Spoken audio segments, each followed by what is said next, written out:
I came up in 76. And so you're like practically first harvest. Although, yeah, well, they lost the vineyard after 72, 73.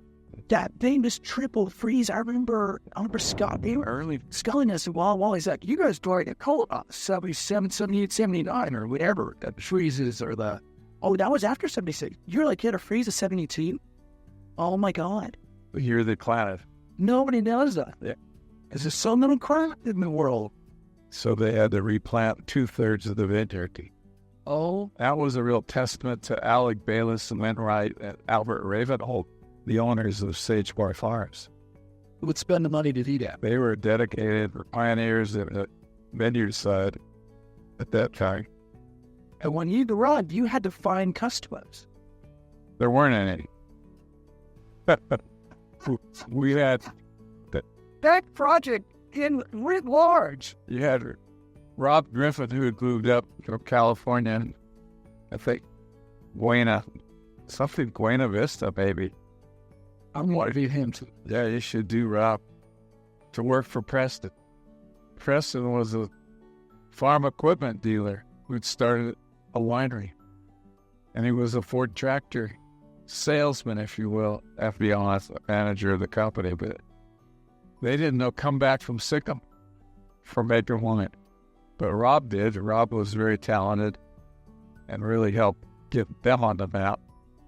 And the Hogue Cellars, I don't think they were in existence yet. I remember Mike Hogue and his dad coming to interview me at Sage Bar in about 77 or 78 and asking about the wine grape business. And me leading them through the vineyards and explaining what little I knew after being on the job for 2 or 3 years. Yeah, wow. And then the next thing I know, they had Hogue Cellars started up, which must have been late 70s or early 80s. But I can only remember Kiona and the Henserling. Mike Wallace was one of our early consultants in the Sage Bar vineyard days. He and Dr. Clore, of course, was our lead consultant. Oh, so you walk in the field with him? I walked the field many times with Dr. Clore, and he was just an amazing man. His office was in Prosser? His office was in IREC and Prosser, yeah. And Walter just knew everything about wine grape growing that existed in the state because he had invented most of it himself. Coming out of Oklahoma, where he got his education. Walter. Yeah. Amazing. And his lead crop at the time was asparagus. But I think he grew anxious or tired of asparagus. Somehow he fell into the wine grape side. I don't know the story behind that, but yeah, it was the most fortuitous falling of anything that could have happened as far as we were concerned. And he was just a hands-on guy. Yeah. Yeah. I remember Rick Small saying once, Mike really inspired him. Mike was like, really inspired him. He got started in Pant Wise. He was like, he was really doing good work. And then he said he got divorced and got really depressed and he lost all his drive. Yeah. Yeah. And that's a part of life too. I mean, that's just, I look at European wineries that are 10 generations, and the older I get, the more staggered I am. Oh, it's never good. Some of these Spanish wineries will tell history, crazy marriages, endless divorces. They lived through the Spanish Inquisition, then into Franco, then into World War II. It's staggering. That's how they keep it together. Yeah. They keep ownership. And how you have soap coming up all the time in the family that will continue to renew the process. Yeah. I mean, they go from should be my pulp to should be my clay to should be my trade. It's like it all changes there. To continue a lot of things. Staggering. That's amazing. And it really is. Because just one divorce can upset her. In 4 ways than one.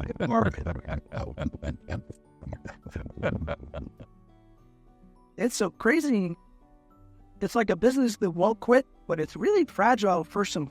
Yeah, for sure. Yeah. That's amazing. I just love those stories of you shipping out the majority of your harvest from Sagemore out of state as there were no buyers. Yeah. and juicing and what reason could as fast as you put before in trucks and trailers and sent it to New York and made it a wine. I'll never forget selling grapes in Eastern Canada, probably Montreal, maybe Toronto, and shipping grapes to a guy by the name of Joseph Colata. Obviously, he was part of the Italian families, but he owned a large winery and processing plants in the eastern part of Canada. And we shipped several refrigerated containers by truck. And we had developed, we had tried it in cardboard boxes with a plastic bag liner. But we soon found out that refrigerated trucks, guess what? They don't bring the temperature down. They only hold the temperature that you put it in there at. So if you put white grapes in at 70 degrees, which is pretty much ambient if you think about it, right, inside of a plastic bag, you have just started 1,200 little fermenting boxes at the point when they took off from your facility in Pasco, Washington. And by the time they arrive at Toronto or Montreal, they're actively fermenting each one of those. So I got a call from Joseph Colata when the first trucks arrived. Actually, I got a call first from the trucker, and he said, "Mr. Bookwalter, yes, I'm with the Acme Trucking, and I have a little problem." I said, "What's that?" He said, "I'm backed into the terminal here at Colata's, and I'm out of diesel fuel for my refrigeration." And I said, "Well, that's terrible. We have to keep those grapes cold.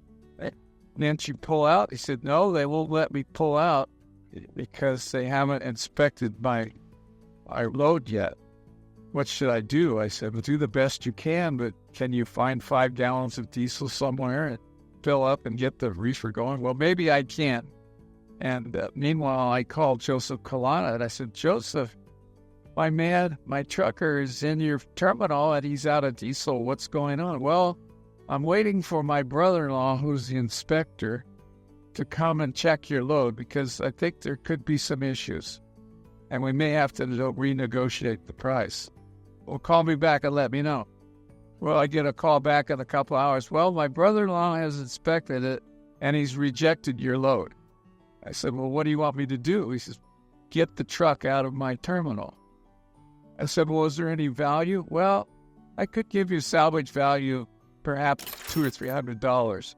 And this was a load that I think when I sent it in these individual boxes had a value of $7,000 or $8,000, perhaps more. I can't remember the exact value at this point. We could go back maybe through the records, determine it. So I'm being offered salvage, literally salvage.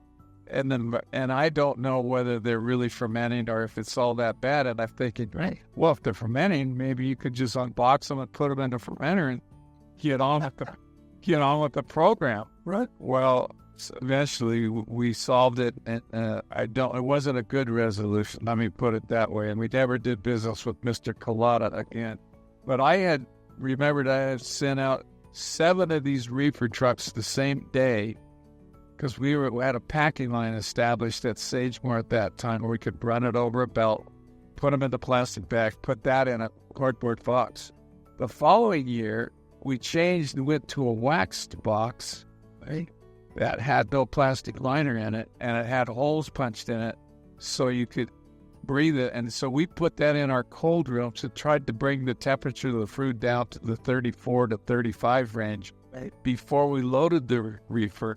Then we put on the back of the reefer truck what's called a tattletale, which tells the temperature of the truck inside so that you knew that the reefer was not running out of diesel at some point and was always running to maintain that shipping temperature. Because if I shipped at 35, I knew I might have a 2 or 3 degree rise. Sure, but no more than a few degrees. Right. So that maybe I might arrive at 40. Right. Because it was a 2 to 3 day trip most of the time to the Eastern Canada and New York. So that helped our situation a little bit. But I remember sending 7 trucks when we were doing the plastic bag in the cardboard box. And somebody called me up and said, well, what are you doing? I said, I'm rolling grenades on the floor of my office. And he said, how many? I said, 7. And I said, the pins are pulled on all of them.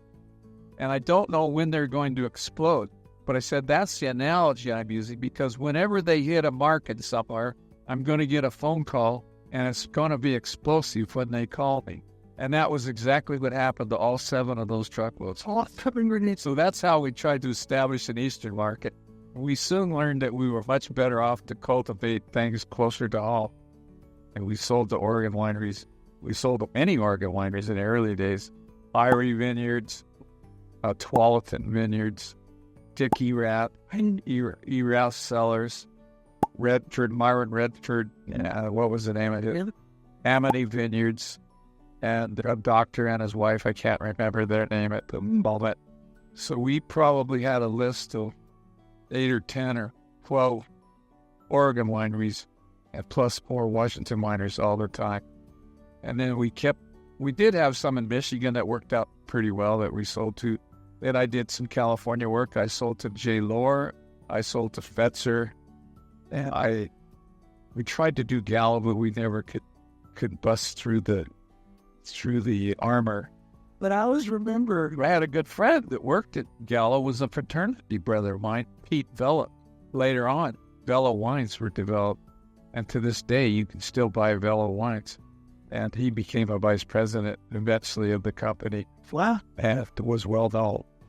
All right. Yeah. I always remember they're bag-in-the-box wines for the most part. Well, the Vella, that's how I know the brand. Vella. Vella. Yeah.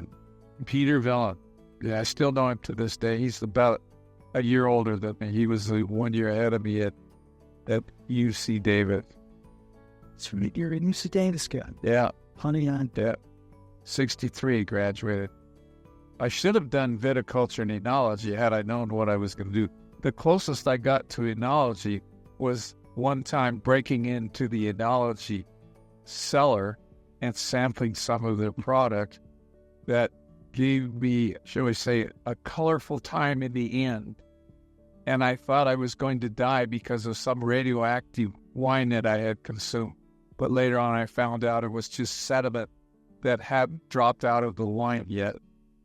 So I never raided the cellar again. That was the only time another friend and I were living in an apartment at the time, had decided that I knew where the cellar was. I knew it was open at night. And so we just casually walked in and took a couple of bottles from a carboy and took it home and proceeded to have a weekend high. So that was my only exposure to enology. I had none to viticulture in those days. My first viticulture exposure was later on when I worked for Dole Pineapple at the Merced County area of a little town called Delhi, which was just a white spot in the road. It was the first traffic light north of Los Angeles on Highway 99. There you go. And I worked for Dole Pineapple for 4 or 5 years. And we weren't raising any pineapple. We were raising cling peaches, Alberta peaches, almonds or almonds we used to call it down there because the L was frozen out. And I had also Thompson seedless grapes. So that was and we were making raisins. Well, not at that point. We were making raisins later, which I did on my own farm later on. But that was my first exposure to wine grapes, which were basically made into neutral wines, just a base wine. Thompson seedless was widely used in the San Joaquin Valley. Made the Gallo Chablis. Yeah, all kinds of wines were being made from Thompson seedless. Yeah. Wow. Unless you did go to the trouble to make wine raisins out of it instead. When did you first farm a vinifera? When I came to Washington State. Yeah, that would have been 1980. Gosh, I lost track now. 1976 was my first harvest. So the pivot, why you're in California, you're doing fine, you're farming, things are good. Why would you leave and go to the deserts and Washington? Well, I was on a farm, a 40-acre farm that was in rehab, if you will.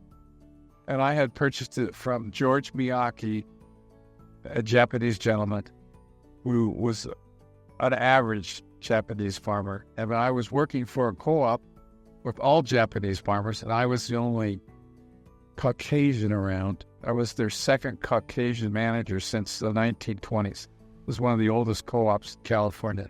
Wow. By the name of Cortez Growers, still in Turlock, California. Cortez Growers, owned by Japanese. Yeah. And these Japanese were just amazing farmers, some of the very best people as people and as the farmers that you would ever want to meet anywhere. And so they had vinifera, but they had varieties like Alicante Boucher. Yes. And Carignan, and a lot of Thompson seedless. And I don't remember ever talking about Cabernet, Merlot, or Syrah, Sauvignon Blanc. We had Palominas for white grapes. Yes.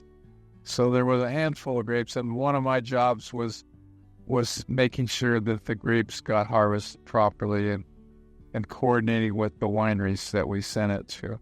Allied Grape Growers, I think, was our main customer at that point in time, which was another co-op.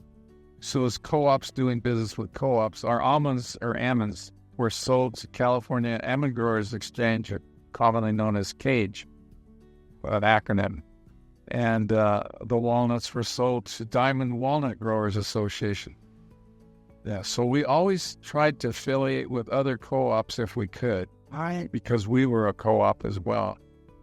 And I did that job for a number of years and had my little farm on the side, my 40 acres of Alberta peaches, cling peaches.